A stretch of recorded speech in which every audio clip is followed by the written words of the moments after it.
Hello, everybody! We are back with Sonic the Hedgehog 2. This is Metropolis Zone, one of the more infamous zones in the game. If only for its dickish badniks and occasionally really wonky platforming. It has the debut of those little spinny things, which will return in Flying Battery and Sonic the Hedgehog 3 and Knuckles. That is the first of the mischievous badniks. Well, I shouldn't really call them mischievous, but one of the dickish bandits that I talked about. And there's the other one. The crab thing is known as a shellcracker. It fires its claw at you, and it's... I hate slicers! Yeah. Basically, shellcrackers at times are even more annoying than the slicers, but they can both be equally annoying. Yeah, there's slicers, the shellcrackers, and the stars, which mostly bother you on places where you're on an incline. There will be these bolt things that you need to run on to make them ascend to get higher to more platform, like this one, actually. And they will bother you. They will be a nuisance. That one wasn't, and that one wasn't, but they will get in your way.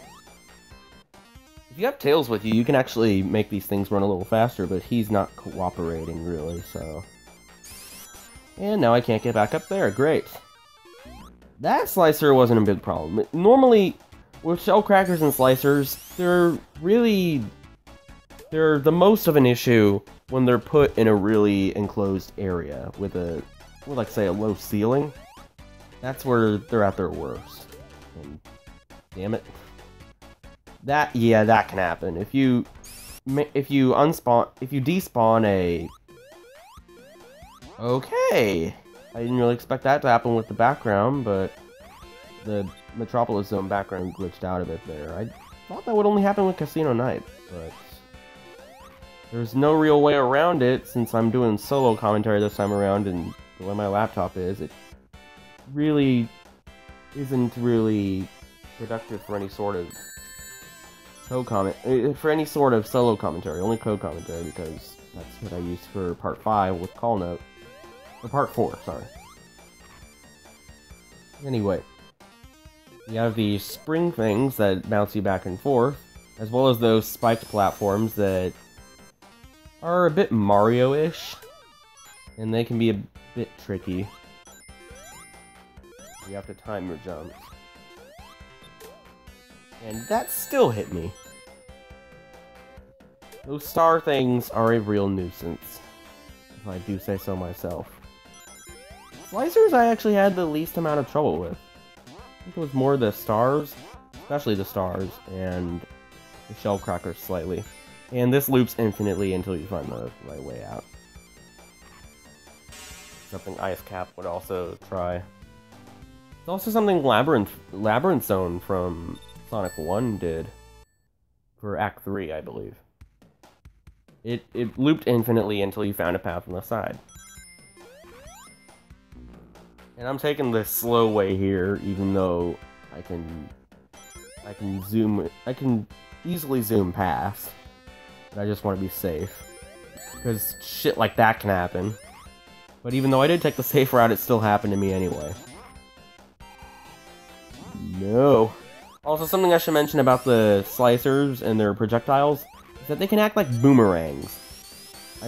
I remember there was one specifically that I found. I evaded the blades at first, but they zoomed back like a boomerang and hit me anyway. Their patterns can be pretty obnoxious.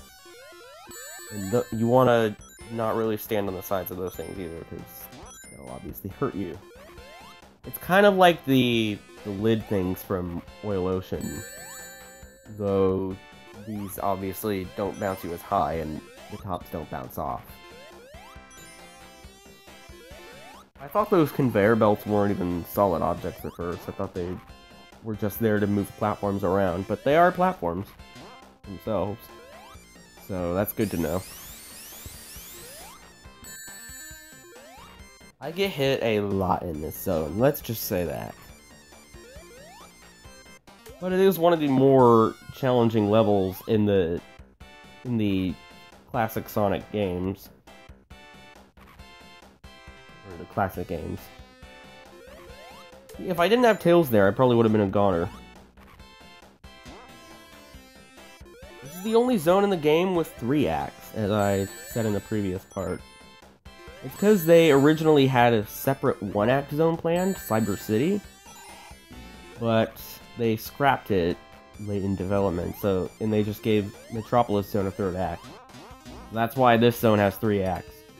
They would give Cyber City the fan hack that I mentioned before, Sonic the Lost Worlds, and Sonic the Hedgehog the Lost Worlds, not to be confused with Sonic Lost World, or Lost World from Sonic Adventure. They repeat so many things. Like, first they had a song called Sonic Boom, and now they have a TV show and 2 games, soon to be 3, with that same name. Anyway. What was I talking about? I handled those platforms relatively easily. I got so sidetracked with my same name tangent. Oh yeah, Sonic the Hedgehog the Lost Worlds. That ROM hack actually put in Cyber City as 2 acts, really. The first act was, I think it was exactly the same as Metropolis Act 3. But the second act pretty much came straight out of the ROM hacker's ass, and that ROM hack is pretty infamous for bullshit object placement, inconsistent badniks, and difficulty. Yeah, it's a pretty bad fan hack. Brain Scratch Comms actually called it the Sonic 06 of 2D games. I wouldn't really put it up there, since it's really only level design. There's no real glitches in it, but I wouldn't necessarily call it a good hack. The only good part of it is that they put in Hidden Palace, the beta version. They put in Hidden Palace, which was a level in early builds of the game, and they actually used some of the blueprints for that level in the design, and that's actually the best designed level in that hack. It did actually have 2 acts, but like every other zone in that particular hack, it had, and look at that, I just got hit by 2 slicers in a freaking row. It had recycled bosses, but yeah, it had recycled bosses, and I can't really remember which one they used for Hidden Palace. I think it was the Mystic Cave one, but I'm not too sure. That's just off the top of my head, so don't quote me on that. What's interesting about Hidden Palace, too, I really should be saving this commentary for if I actually do Hidden Palace at all. Which I don't think I will, as the only way to actually record that without getting a hack, it would be to record the iPhone version by Taxman, which actually adds the level back in.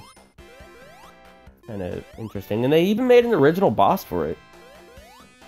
I'll save the stuff on that for if I actually do Hidden Palace, which I may or may not do. I still haven't decided. And I'm failing to jump up to this platform here.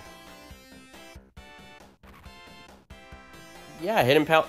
Another thing mentioning about Hidden Palace and the iOS version. Yeah, I probably should have mentioned that.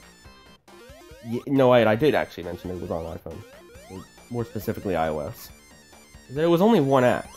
Sonic the Hedgehog The Lost Worlds made it 2 acts.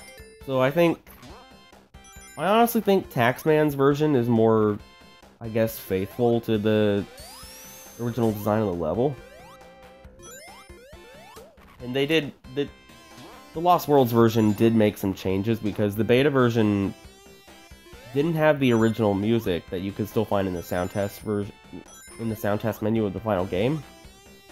The beta version used the Mystic Cave 2-player music for some reason, which is also what the Taxman version does. I guess they couldn't get the rights to the music? I'm not really sure. And again, I'm failing to make the simplest of jumps. I don't know why I did that random jump back there.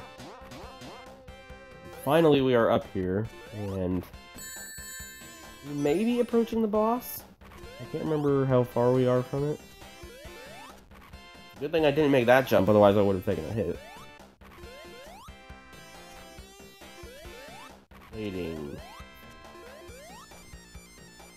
This may be it. No, we have to jump gears. Not Gears of War.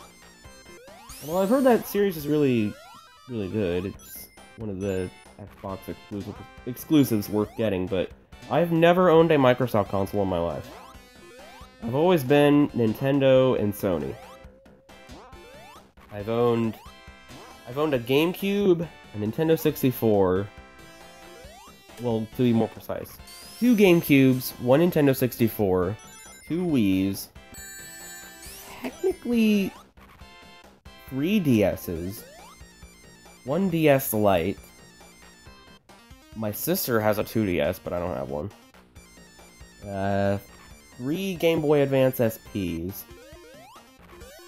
1 regular Game Boy, 1 Game Boy Advance Wide, and 2 PS2s, a PS3, and a PS4. Those are pretty much all the consoles I've owned. I've never owned an original Xbox, a 360, or the One. Here we are, we're coming up to the boss. I've played a lot of games on the 360 at like friends' places and demo kiosks and stuff, but I've never actually owned one. The controller's pretty awesome. Anyway, this boss, during this recording was my actual first time ever beating it, because I've never actually been, prior to this recording session, I had never properly beaten Metropolis Zone or Wing Fortress, or Death Egg for that matter. So, but I was familiar with the strategies, obviously, since I had seen this fight on YouTube. It's not that hard, even though his last attack should be really easy to dodge, though I get hit by it anyway. Like, watch here. It's a really simple laser attack, yet I still got hit by it. I don't know what the deal with that was. Anyway, we have foiled Eggman once again, and we are taking on 2 zones next part. Join me next time for Sky Chase and Wing Fortress, both in the same video. I will see you then.